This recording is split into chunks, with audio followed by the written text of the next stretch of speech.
start with Woj. Woj, what should we make of this move from Harden?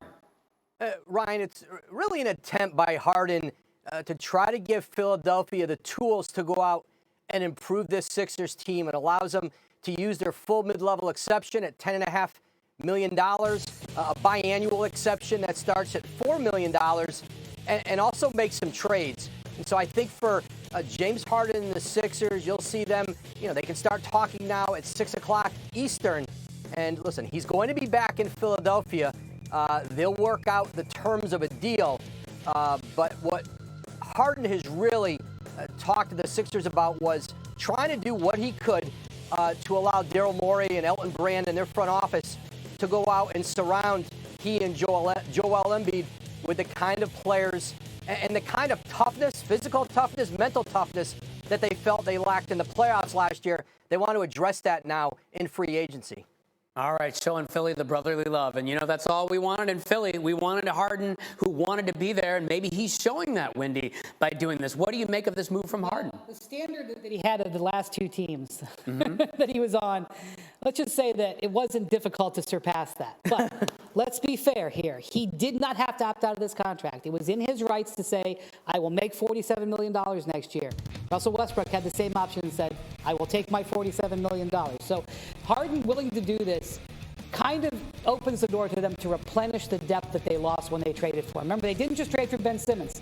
They also lost Andre Drummond. They also lost Seth Curry in that deal. So this opens up these options, and I don't think Philly will be done. We are hearing a lot about, Tobias Harris in the trade market. So even after Philly looks at addressing some holes in free agency that this new contract for Harden opens, it wouldn't surprise me if they look to do more work on their roster to build more around Harden and Embiid. That's incredible. And for Sixers fans this morning, it's thrilling to think about the hope here. But Harden, I have to ask, a lot of it, Tim, has been with Harden.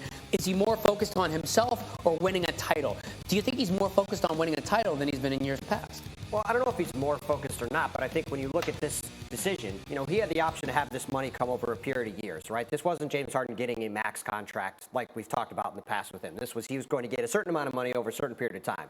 Now, by making this decision, he allows the Sixers to better build a team that has a chance to win around him. So, yeah, like Brian said, he could have opted into this $47 million and gotten maybe less money over the next couple of years, but they would have had to make moves to go get, say, a PJ Tucker, to add other pieces of this roster over the next couple of days to make the Sixers into a potential championship team in the East. But by doing this, he has, to your point, given the Sixers the best path to having the best possible team around him. And to your point, if he can actually get the Sixers over the top this year, it could really change a lot of things. What's being left unsaid is that the Sixers weren't really crazy about paying him a full max anyway. Yeah. So with that already in understanding, Harden worked with the situation to make him and the team get into a comfortable position. So, Woj, is the idea here with Harden that we're going to see a deal come through for him for maybe a little less than the max years, a lot less than the max dollars?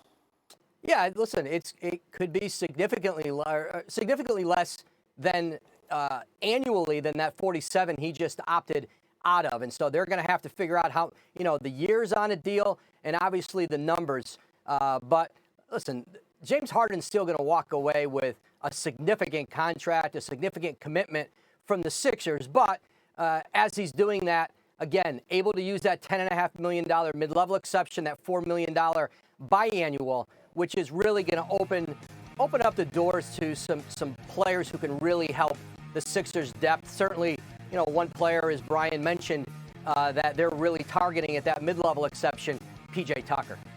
Yeah, I woke up with a good feeling about this because the one thing Philadelphia fans love is somebody who wants to be there, who's willing to sacrifice for the team.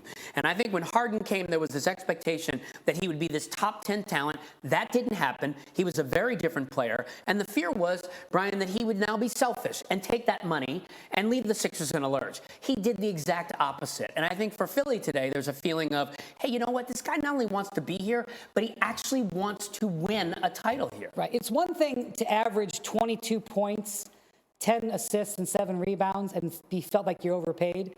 It's another thing to have those same averages and feel like you're helping the team. His production is the same, but the narrative around him is different. Yeah. And in a place like Philadelphia, that's going to affect the way he lives day to day. Yes. He watched how it was viewed with Ben Simmons. So, okay, in a perfect world, he would have got the $200 million today, like some of his peers in the league are. There's going to be a bunch of guys in the next 24 to 48 hours signing for $200 million. Okay, he's not going to be one of them. But when he goes around in Philadelphia these next few months, it's going to feel different. And that's kind of what today is about. And by the way, there are a lot of guys who reached the situation and maybe should have thought about doing this and didn't. Yeah. So I think while this is also recognition that Harden's career is in a different spot, he should be at least acknowledged for recognizing it and taking action. So when you talk about people in Philly and how they respond to things, or you talk about toughness, as Adrian said, P.J. Tucker is the embodiment of that. Joel Embiid spent 2 minutes after they lost to Miami in Game 6 of the conference semifinals talking about how the Sixers have never had a guy exactly like P.J. Tucker. You had him, potentially. You had DeAnthony Melton, who they got in a trade last week, who has all those qualities. Sixers fans are going to love that about this team as well. And by the way, Harden was active in recruiting P.J. Tucker. Not only structuring his contract to make money for him, they were teammates in Houston before. He was out there. Because, by the way, the Heat, and it's still not over, but the Heat wanted to keep P.J. Tucker. Other teams wanted P.J. Tucker. Other teams are bidding.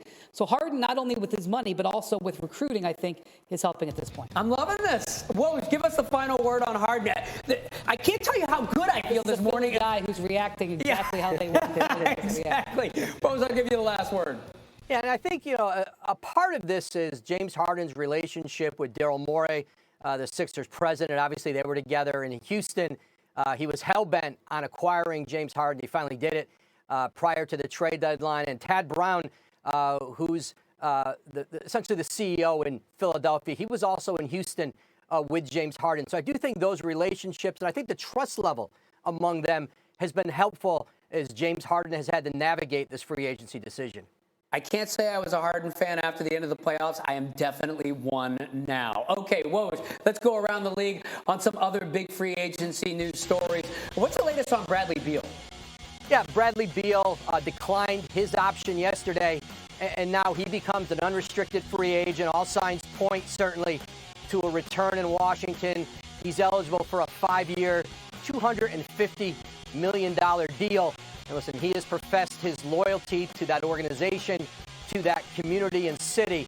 And, you saw yesterday Tommy Shepard, their GM, go out and get Will Barton, Monte Morris from the Denver Nuggets, bring some veterans into that locker room and some leadership. Will Barton has a great impact on locker rooms, and I think he'll be really helpful in Washington. How about the former #1 pick, DeAndre Ayton? He's headed for likely a sign-and trade, Ryan. He's a restricted free agent. Phoenix can match any offer sheet he signs out there, but they've made it pretty clear while I think they value DeAndre Ayton, they don't value him at a max number. It's about salary allocation, and they're going to put money in other places, and not necessarily into the center position, but there are plenty of teams in the marketplace who would like DeAndre Ayton on a max deal. And so those conversations will start this evening. And you'll see, I think, Phoenix in the end, and this is how teams who are pursuing him feel, there's going to be a sign and trade where they get some kind of an asset or assets in Phoenix, and they can do a deal that gets DeAndre Ayton to his max number in a trade. Wow, you wonder where he ends up. At first, we thought it might be Detroit. Maybe not now after that recent trade they had with the Knicks, which brings me to Jalen Brunson. What's going on there? Yeah, the Knicks now can make an offer to Jalen Brunson this evening. 4 years, $110 million, the neighborhood of that. There's a lot of connections, a lot of history between Jalen Brunson and Knicks leadership, some really long and deep relationships. And clearly the Knicks have a lot of confidence that they can acquire Jalen Brunson. They cleared out $30 million in cap space. They had to use some picks and assets to get there. And clearly I think they do it with a confidence that they're going to be able to sign Jalen Brunson to a massive deal. And that's a big hit to the Dallas Mavericks. He is not easily replaceable in the backcourt with Luka Doncic. Okay, so maybe the Knicks get their man. Maybe that makes them, does that make them into a playoff team? We shall see. Woj, thank you so much. I know you're getting ready for a big day. Your phone is charged up. We can't wait to see all the Woj bombs that come